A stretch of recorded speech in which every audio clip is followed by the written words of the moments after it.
right now our clients are concerned because the good times may be ending. And I think we've seen some inkling of that in the last couple of weeks. While, process and pedigree are important, our clients right now want managers who have a clearer view of the current conditions and a strategic plan. And then on the public side, echoing Tyra's comments, they want talented shorters who can manage a significant market weakness. And on the private side, we're looking for those managers and fund sponsors who are best positioned to be able to pick up the pieces when values exist in the markets. So that's what our clients are looking for, and consequently what we're looking for at this point. So you're looking for turnaround situations, deals with a little bit of hair on them. Fill us in a little bit. Give us a little more granularity here as to what you're thinking is going to play. Yeah, sure. So, certainly on the private side, it's going to be hairy, right? Because everything that looks generically good has already been bid up to the moon, at least in our opinion. And so definitely on the private side, it's going to translate into hairy opportunities, whether it's, straight private equity or real estate deal at this point. On the public side, certainly I think there is looking for hairiness on the short side in the public markets, but I think it takes an extra layer of portfolio management ability and market savvy to be able to perfect that. Especially as we all know, over the last year, shorting has been a hard game. So in many respects, we may be looking for the last shorter out there, given the demise of people like, Russell Clark and others. Terrific. Mauro, we just had a question come in. Somebody smashed that button and asked a question about machine learning and AI. Maybe you're the best person on the panel to really address that. But I want you to address the same question about, what are you looking for in current investment managers and the foreseeable future, but also deal with that AI and machine learning question that came up from the audience.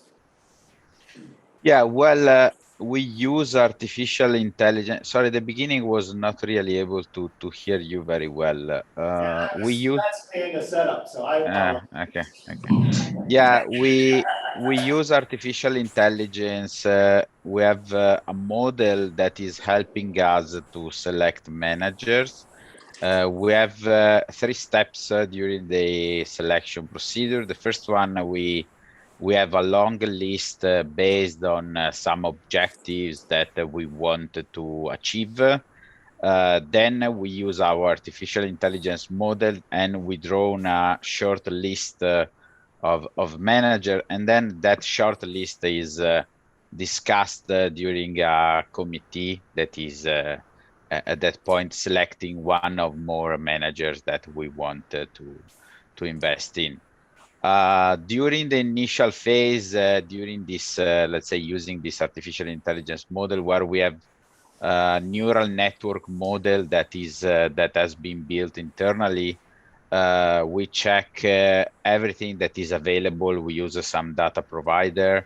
We check the investment performance, the team, the investment process, the risk management procedure, and then we try to measure the manager against some common measures like a Sharpe ratio. We have some other risk-adjusted return measures that are helping us. And clearly here the objective and the thresholds of this ratio, they are different based if we are selecting someone for the real estate, or we are selecting an hedge fund, or we are selecting another type of fund manager.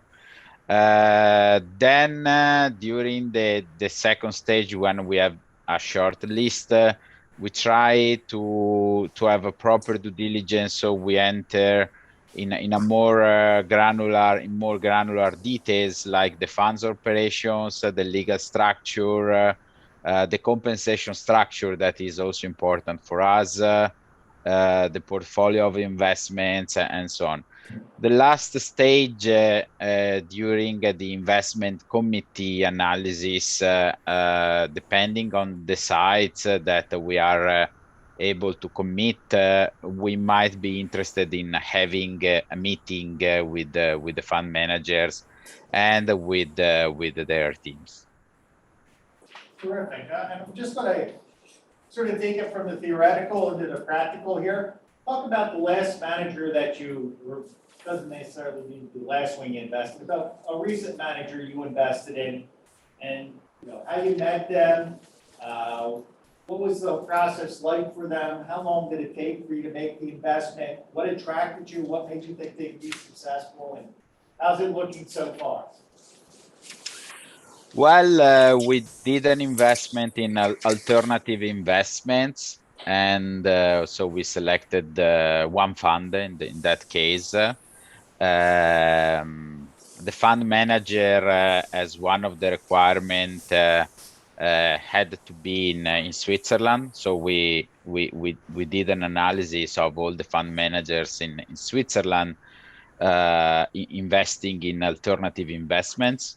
And then we found we pretty much we followed the selection procedure that I described at the beginning, and we end up with a fund manager in Lugano that is investing in classic cars that we think is a particularly interesting sector, and then we end up with that selection.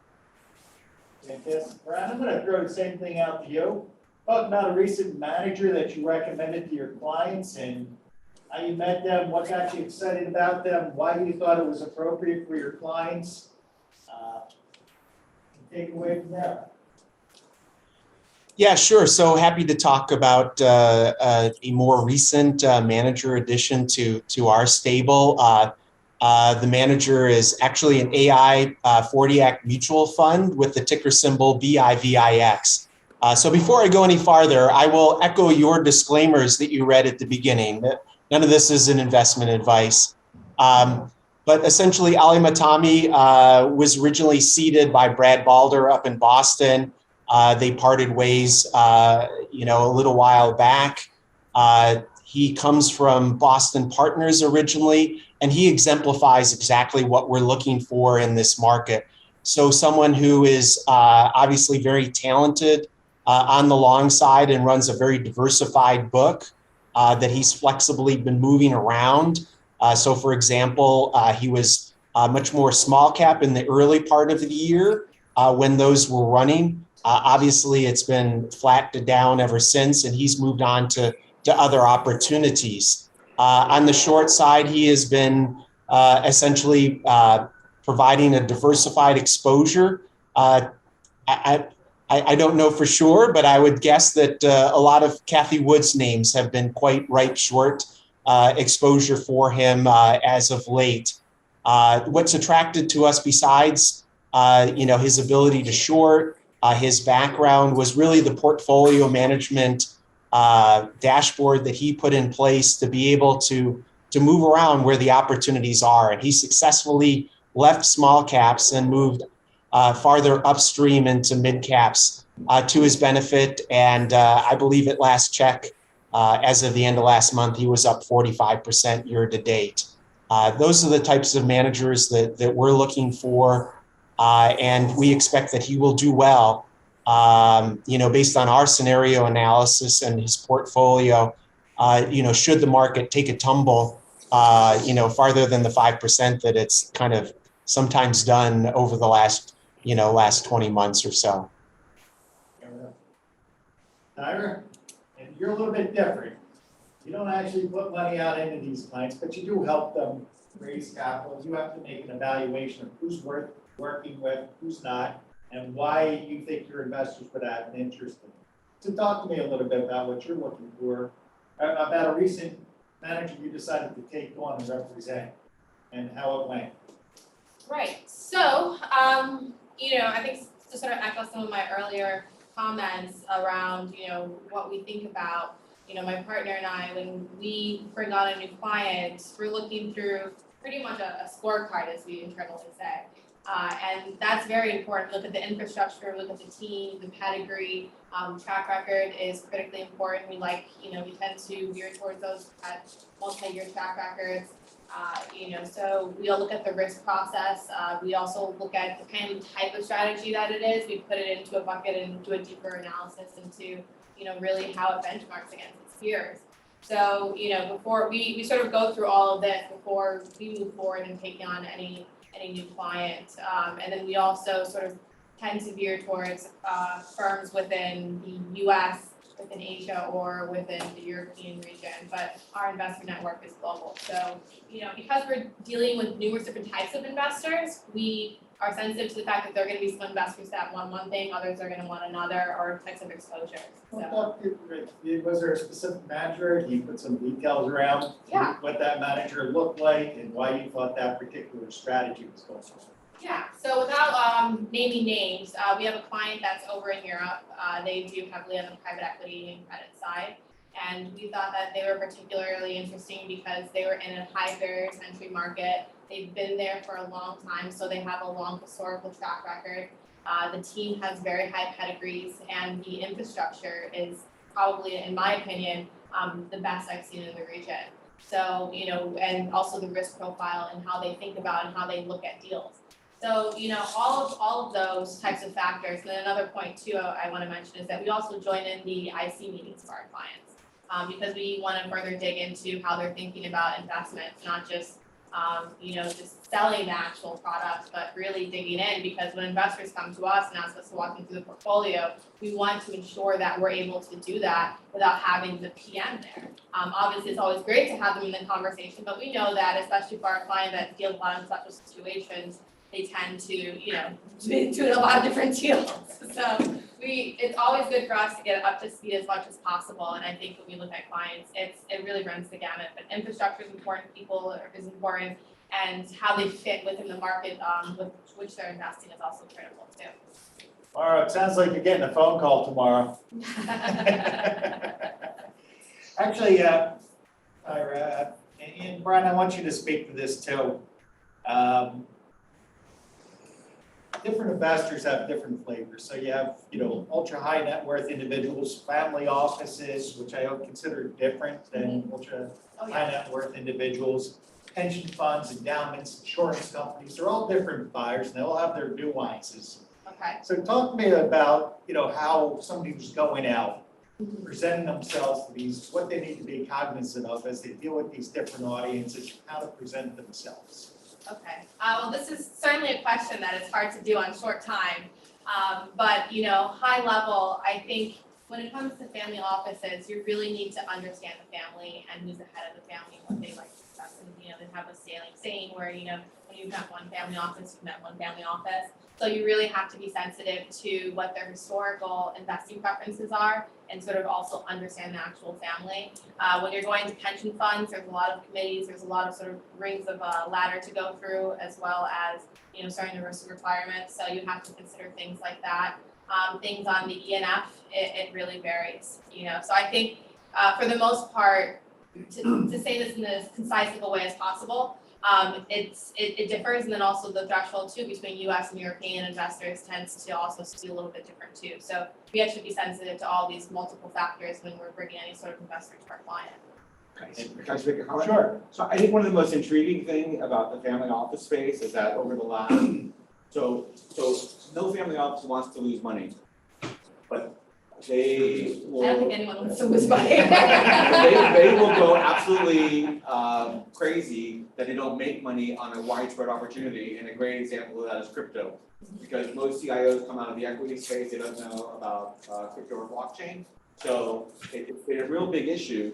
But our last conference we did in Miami last week, 40% of the attendees had invested in Bitcoin, 40%.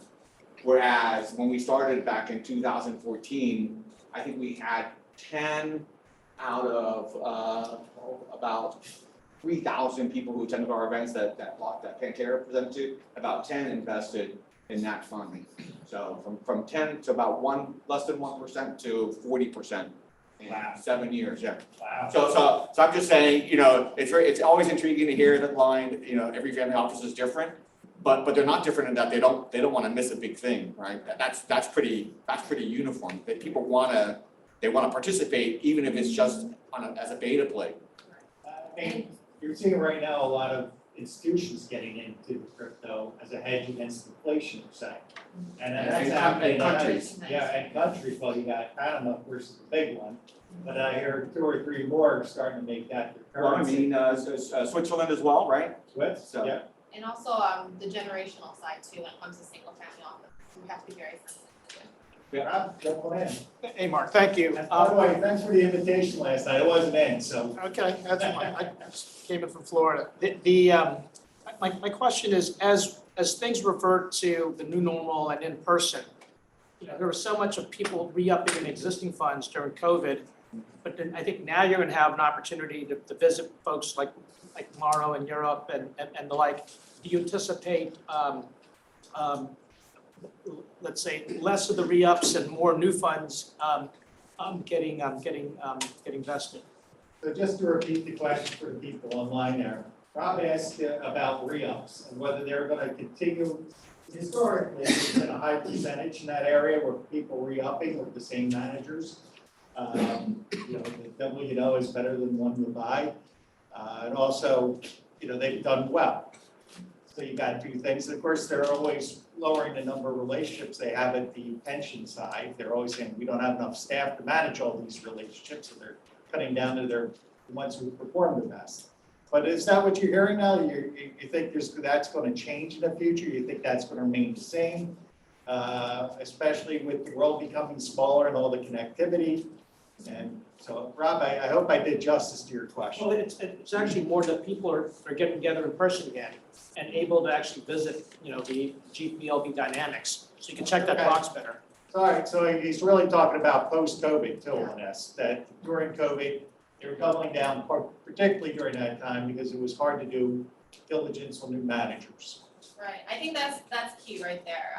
Understanding that the due diligence process during COVID was incredibly difficult. So it's certainly, an easier process to look at those when, that you've had a pre-existing relationship with versus trying to go and formulate new relationships during any lockdown period.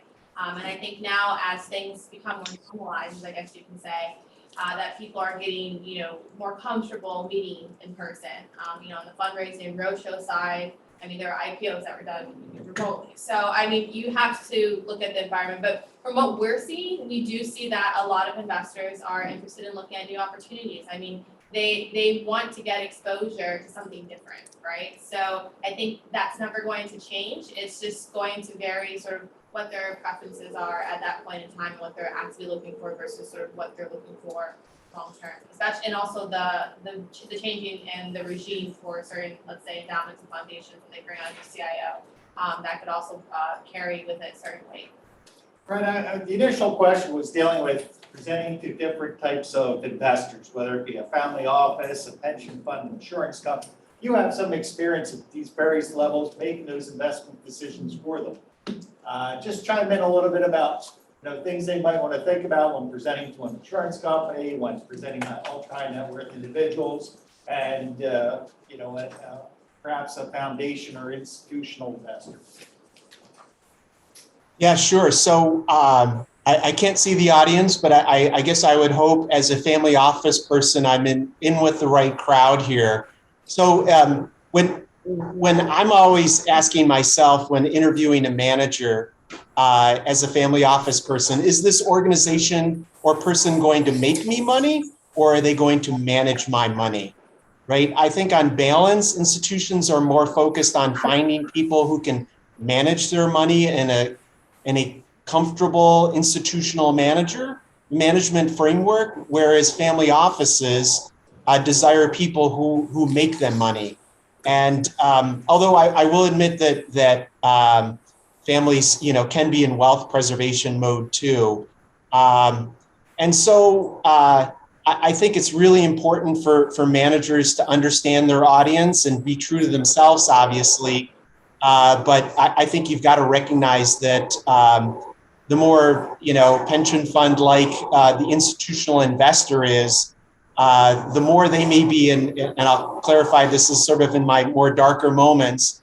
I would say it appears that institutions are looking for more return adjusted risk exposure as opposed to risk adjusted returns. So coming back to what I think the audience here mostly is today, I would say if you're a family office sitting on my side of the table working on behalf of clients, you should be concerned when a fund sponsor or fund has a high percentage of institutional capital in the fund, unless you know for sure that they are very focused on generating high quality returns, risk adjusted returns for you. I think the fund and fund sponsor is going to listen much more to the large institutional investors than us, or unless we're institutional size. So I think that's some thoughts for the differences that fund managers should be aware of, and family offices should be aware of as they're looking at funds. Terrific, thank you for that. Mauro, I want to go back to Rob's question with you, because he was particularly asking, coming out of COVID, and you're somebody who invested in a number of not just managers, but also directs and things of that. Your diligence process from this time moving forward, are you going to be more pre-COVID? Can you hear me all right? You're a little bit far. Yeah. So far and a little bit of echo. There you go. So just, you can pick up on that. Are you going to go back to your pre-COVID way of doing diligence? Are you going to carry some things over? How's this going to work in the future for you? Well, I think that more or less our manager selection procedure didn't change so much from the pre-COVID time. This because at least till the committee investment selection and due diligence, where we were used to meet the managers and the teams, because meeting the teams and looking at how they act in everyday business, I think it's important, and it gives you the idea of how the fund is working, and if the team is well connected and integrated. But the rest of our selection, as I said at the beginning, is a quantitative based selection, at least until the short list. So that part, is not really different from.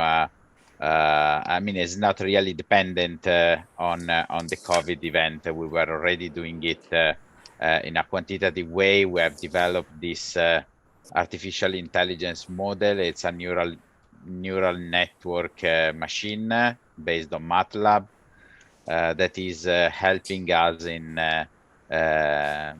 selecting and getting quickly at a short list that we can then use to achieve the final selection.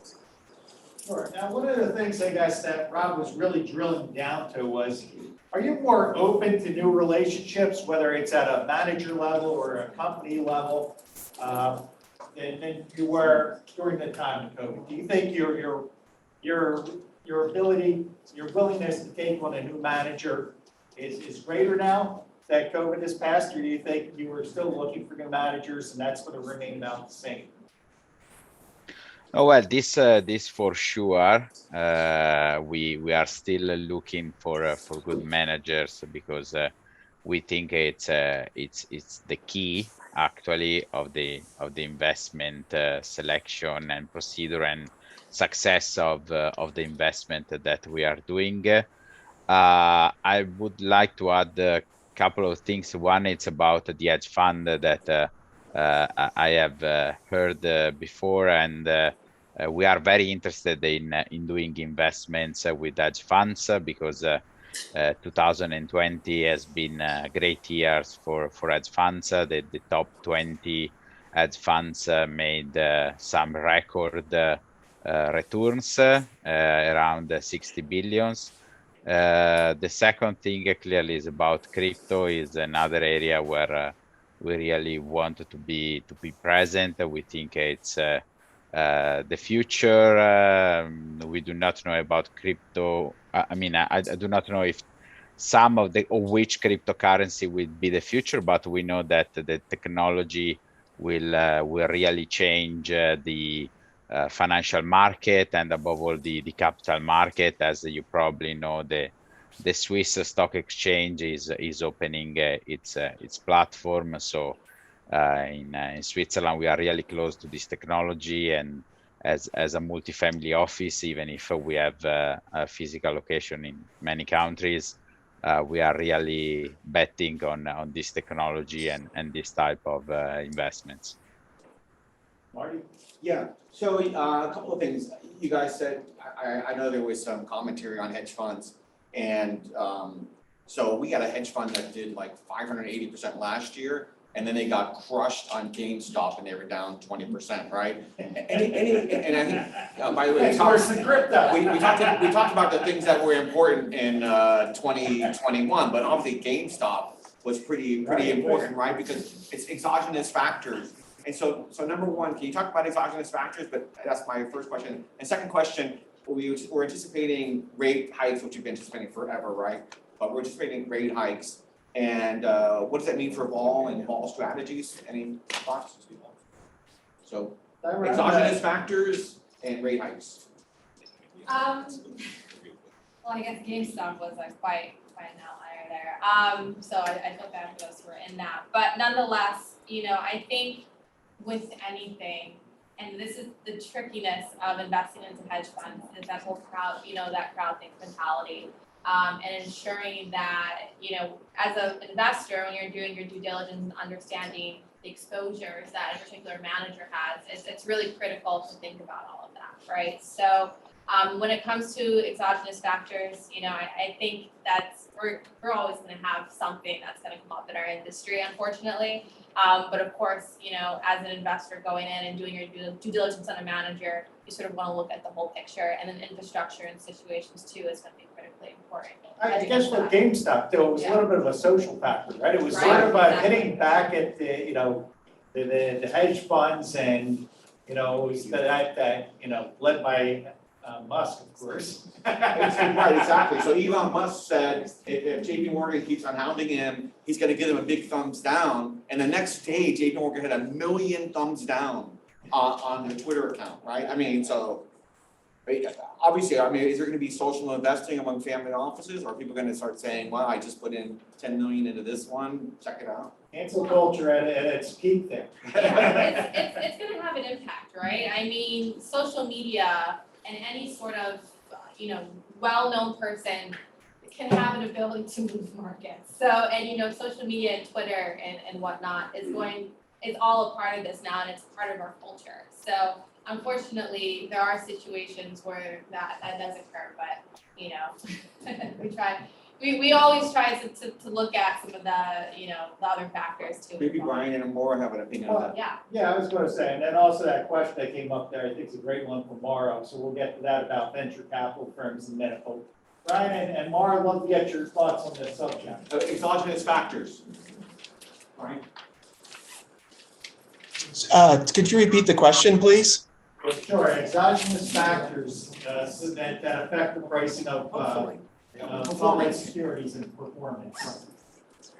Yeah, so I think I'll just say off the bat, we do have some volatility exposure within our client portfolios, and so we've definitely benefited from that. I think embedded in the conversation here is something that we should all take away from this discussion is I think that one should tailor their approach to manager selection, to fit the current conditions. And we talked about social media, we talked about GameStop. Obviously that has to fit with, your client needs. from my perspective, and my little neural network right here, the world is so uncertain. And so to affect good manager selection, we need at this point to differentiate the analysis that we should use for questions of risk and the analysis that we should use for questions of uncertainty. And so I get that we're going to look at people's portfolios and the importance of process, the occasional risk management checklist, but what it really comes down to is experience, listening to clients' needs, matching up risk tolerance and scenario analysis. I think our most important job is to strike the right aggressiveness versus defensiveness, given the evolving uncertainty in the markets. And certainly next week we'll be part of that, right? We've got a Fed meeting on the 14th and 15th, and that's going to affect the markets and the economy. So I'll just, put out there a suggestion. I think there's a really good book on planning, and consequently this impacts our manager selection in an uncertain world. It's called The Art of the Long View. I found it quite helpful, a quick read, and we should be really thinking about the long-term scenarios for things like how social media is going to impact our managers, how the changing Fed landscape is going to do that. If I can, work some magic here, maybe with Marty's help, I'll post the book reference in the chat. Let me know if it appeals to you by email, in the next couple of days, and I'd be happy to send it to you via Kindle. But really, we need to coming back to GameStop, we really need to game out, what's going to happen next to be able to decide whether we stick with new managers or we go with, our existing stalwarts and really be successful at this point. Just to tie in there a little bit, and then I want to switch it over to Mauro to get some feedback and to address that venture capital question. I listened to this podcast on crypto, and the guy always says, buy on the dip. The last weekend I was buying. And it's come up a little since then, so hopefully it'll keep going. Which podcast is that? It's called, I'll have to look it up, it's on my phone. Share it with us when you get a chance. I have 50 podcasts I listen to, so. All right, but it's a fun guy to listen to. It's It called- comes in like 15, 20 minutes. 10 million. 10 million. 10 million. Beautiful. So Mauro, I want to toss it out to you, and particularly, I know you're a proponent of ESG, and obviously social is a big part of what we're talking about with this, with GameStop and things that took place there. I mean, that was very much a social event, but other social factors have also had impacts. Anything dealing with carbon right now is being scrutinized very hard. So this is happening at a number of different levels. So maybe you want to talk about that, especially since Europe is leading the charge in this. Why don't you take it away? Yeah, well, let me say something about the social media first, because there is an ongoing discussion with the ESMA, that is the equivalent of the SEC. It's the European Supervisory Market Authority that I think they are considering to regulate the social media when they are related to the financial world, because if you consider two phenomena, one is about the velocity of how fake news can be can become viral on social media, and the GameStop and AMC stocks. I think that you can really spot that there is a huge risk for financial markets when fake news can become viral and they are related to financial news in that case. So I think in the next future, for sure at the European level, but I think also in US, there will be something that will be done by the central supervisory market authorities. Regarding carbons, we are very active also in this area. As I said, we are doing co-investments with the European Commission. So We have some very interesting and disruptive technologies where we, particularly one where we have made an investment. This technology, they have a worldwide patent to transform CO2 in a bioplastic, PHA.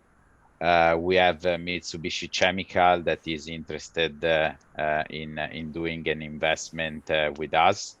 They have done 1 year and a half due diligence on this company.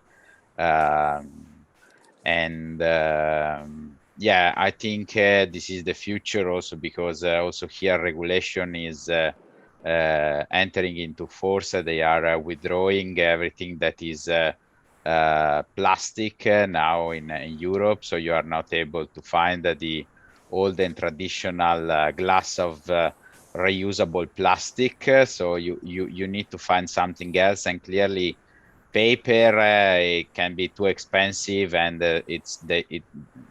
it has characteristics that are completely different from plastic. So bioplastic might be an answer to this problem. And above all, we need to decarbonize the environment. And I think we need, I have heard some strange solution proposed by government, like in Italy, they want to inject the Adriatic Sea with the CO2, so to put CO2 under the Adriatic Sea. That is a very expensive solution. While I think there is also another company that is similar to the one that we have invested in Europe. It's in US, maybe it's a New Light or something like this, and they have a similar solution. So yeah, I think it's a really interesting area, and I mean, it might be something where we can spot opportunity, investment opportunity. We've got 3 minutes, but can we talk about volatility? The question about volatility. Okay, I was gonna ask you, because you didn't address the venture capital question. Could you just read that again? I lost. Well, let's deal with volatility while Marty finds that question. This will be the last, and we'll have everybody just give, one point or theme that the audience should walk away with. Where do they think volatility is going with regards to interest rates, hikes, et cetera?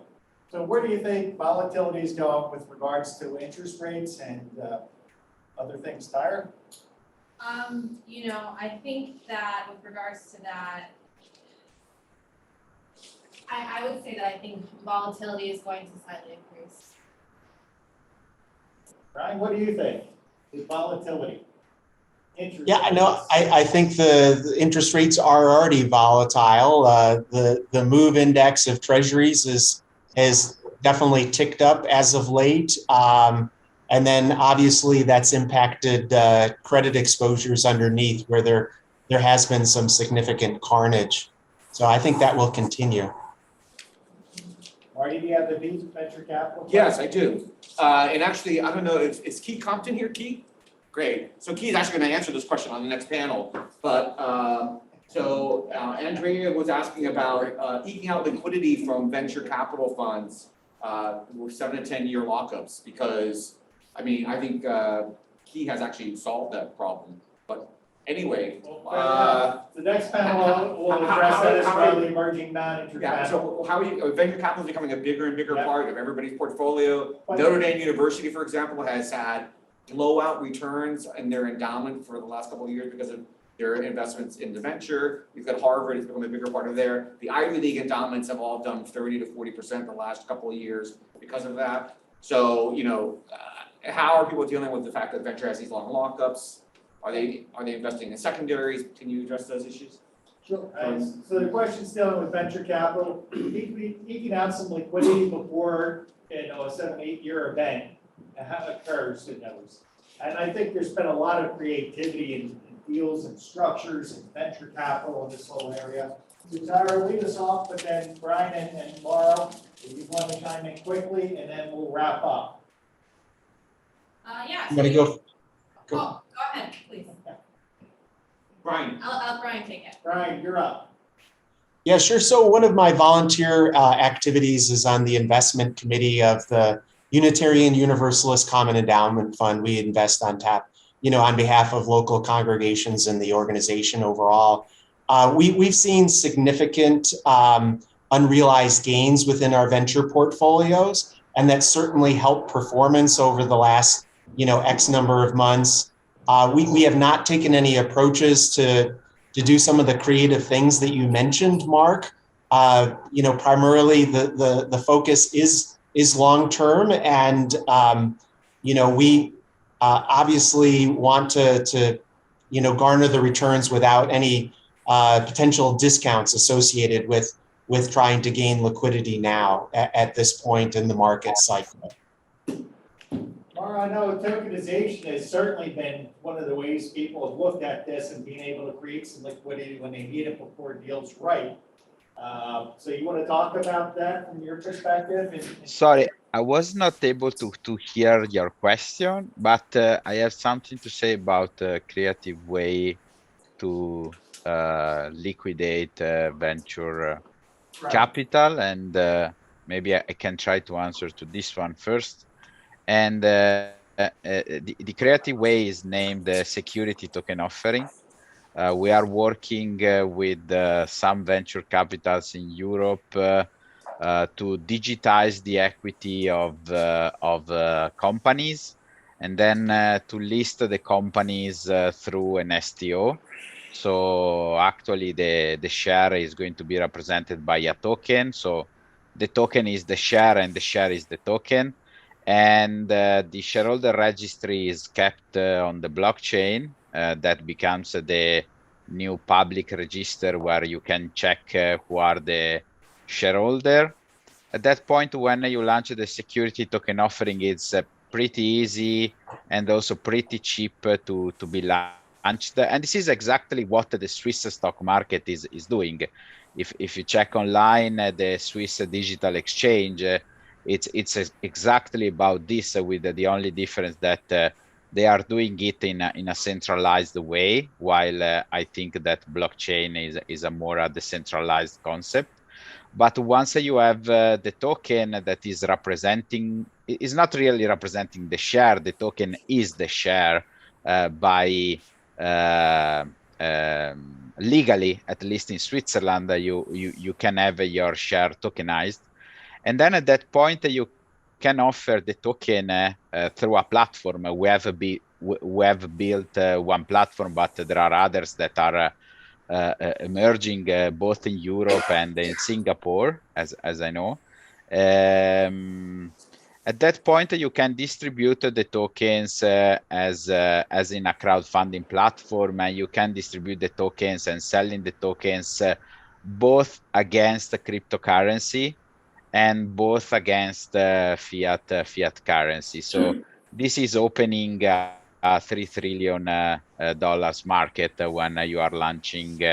It's a kind of a digital IPO, and then you have a secondary market where you can build a liquidity pool similar to a DeFi exchange with market making, and you can have the tokens traded in this secondary market. And I think that it's a really creative and interesting way to liquidate venture capital fund, venture capital investment. I don't know what the equivalent is in Europe where you hit it out of the ballpark, but thank you. So we're in the speed round now, okay? 30 seconds a person. What's the one theme or point people should walk away from this event? I think that, as a manager, it's critically important to think about all facets of your business and not simply, just about the return side. I think building a business fundamentally is a key component when you're approaching any investor. So to think about it holistically, not just singularly. Perfect. Ryan? Yeah, no, it comes back to scenario analysis and flexibility at this point. Flexibility in the managers, flexibility in the manager selection process, and being able to take into account some very uncertain conditions. So that's what I would be focused on.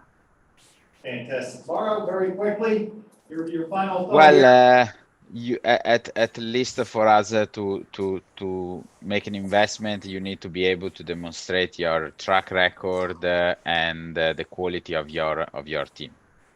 Fantastic. Tyra, Jeffries, Mauro, Andriotto, Brian Lasher, thank you so much. Great job. Great job.